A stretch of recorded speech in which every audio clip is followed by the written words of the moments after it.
Namaskar, welcome to Village Square. And we are in conversation with Neeraj and Palash Durakia, Indian classical musicians who are here for a performance. Welcome to Village Square. Thank you. Thank you. If you could just let our viewers know about your training in classical music, how it started, and your background. So again, it started from very early childhood. I was very fortunate to have 6 year elder brother. He is 6 years elder than me. So I got the musical atmosphere. And even before, my grandfather, my father, they were into music. They were good listeners and they were good critics of music as well. So yeah, we had that atmosphere, that environment of Indian raga music around us. So that's how every day we start our day with some good piece of music. Pandit Hariprasad ji playing Basuri, Pandit Shiv Kumar ji playing Santor, and our grandparents used to discuss that with us. That see, they are playing this rag, they are playing that tal, What, what did trained in classical music? everything came from my grandfather, and he has a very close connection with Pandit Ravi Shankar ji, a great sitar maestro, Bharat Ratna. Pandit Ravi Shankar ji used to stay at our grandmother's house in Mumbai. How did they know that? तो when Pandit ji was doing 50 rupees concert मतलब इतने जब उन्होंने start किया अपना From since those days, since those days we are yeah. close with the Pandit ji traveling. So music came from that seed, and चल रहा है अभी अब तक आया है हम लोग सीख रहे हैं. तो राग और ताल के नाम से हमारे दादाजी हमारे साथ अंताक्षरी खेलते जैसे बिहार हुआ तो ग के ऊपर से गौड़ मनार हुआ, र हुआ तो रामकली हुआ. ऐसे हर एक राग का जैसे हम जिस प्रेमाइसिस में बैठे हर एक कॉटेजेस के राग के नाम हैं.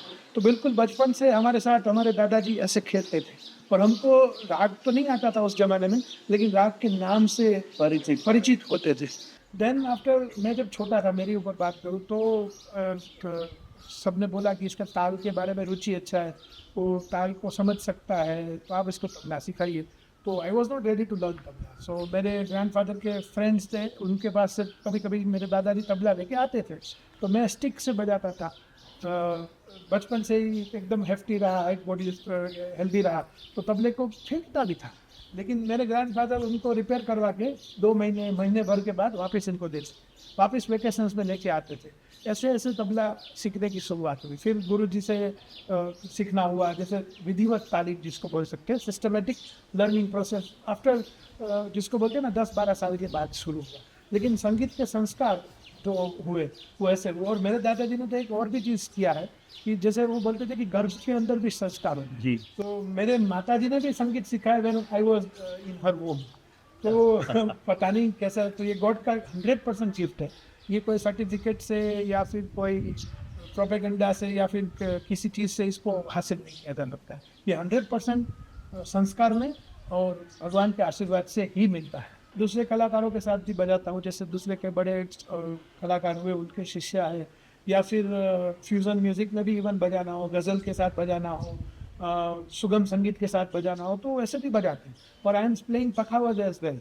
पखावज जो होता है वो तबले का फादर इंस्ट्रूमेंट है, जिसके ऊपर से तबले का जन्म हुआ है.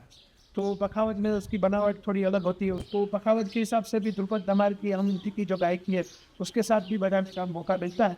तो हम लोग ज़्यादातर साथ में बजाते हैं, लेकिन मैं दूसरे कलाकार और दूसरे जॉनर के आर्टिस्ट के साथ भी बजाने का कोशिश करता हूँ और बजाता हूँ. तो आपने फ्यूजन म्यूजिक की बात करी. So there are two sides of how people look at fusion music. अच्छी चीज़ मैंने सुनी है उस्ताद जाकिर हुसैन जी से कि एक्चुअली हमारा जो क्लासिकल म्यूज़िक है वो इट्सेल्फ फ्यूज़न है. मतलब थोड़ा ब्रॉडर एस्पेक्ट से देखा जाए तो पहले के ज़माने में हमारे यहाँ सामगान, ध्रुपद गायकी ये सब था. साउथ इंडियन में भी उसका जो साउथ म्यूज़िक है वो है. लेकिन जब मुगल एम्परर सब आए तब कव्वाली और ये सब चीज़ों के ऊपर से ख्याल गायकी हुआ, और ख्याल और ध्रुपद के अच्छे अच्छे अंग को लेके आज हमारा गायकी चल रहा है, अलग अलग घराने बन रहे हैं. तो फ्यूज़न इज एंडलेस प्रोसेस. इसको क्रिटिसिज्म किसका होना चाहिए कि जो सुर में नहीं है, जो ताल में है, या जो एस्थेटिकली सही नहीं, जो म्यूजिक को हानि पहुंचा रहा है। अगर वहाँ पर एस्थेटिक्स है, अगर वहाँ पर सुर है, अगर वहाँ पर सच्चाई है, तो फिर चाहे कोई भी तरीके का संगीत हो, वो संगीत है। और अगर सुर नहीं है, ताल नहीं है और सच्चाई अगर नहीं है, तो फिर उसको संगीत तो नहीं कहा जा सकता है।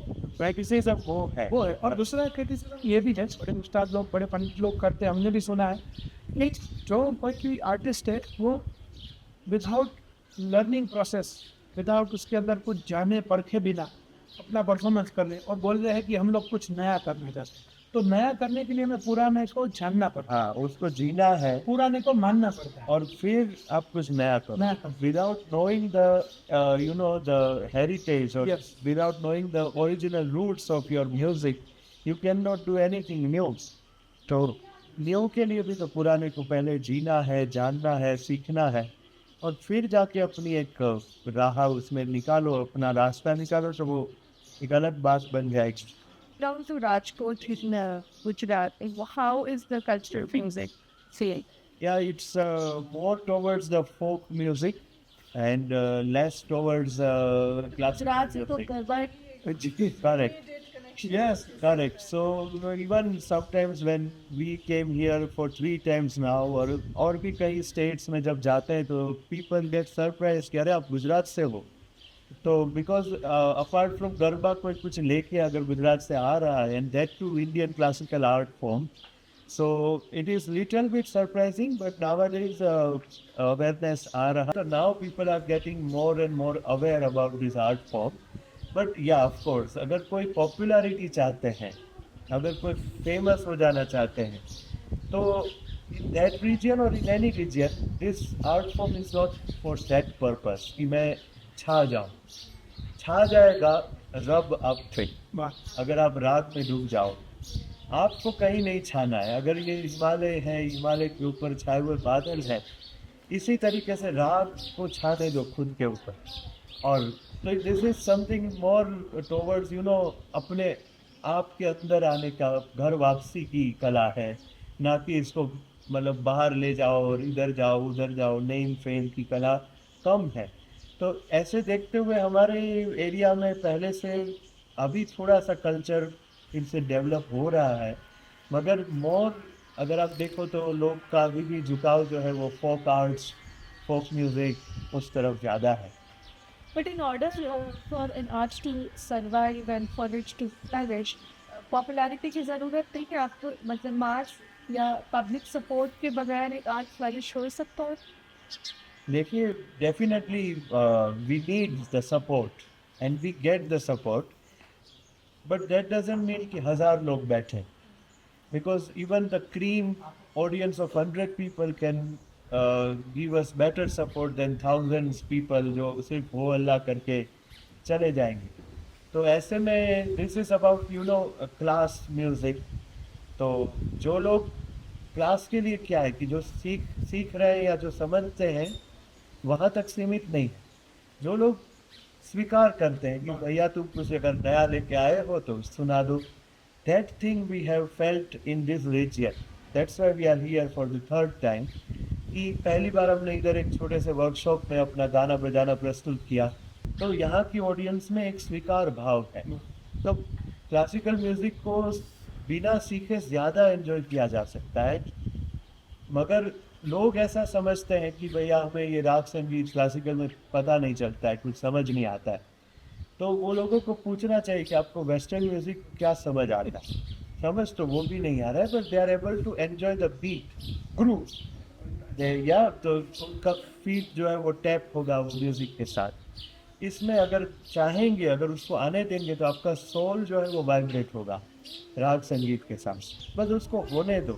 तो ये जो आप रूरल कल्चर की बात कर रहे हो, गांव के लोगों के साथ काम कर रहे हो, तो हमने भी गांव के लोगों के बीच में गाया बजाया, तो हमने यही देखा कि whatever we have presented उन्होंने एक्सेप्ट किया, उन्होंने अप्रिशिएट किया, एंड दैट्स व्हाट कि यहाँ का एक ये खासियत हमें लगा।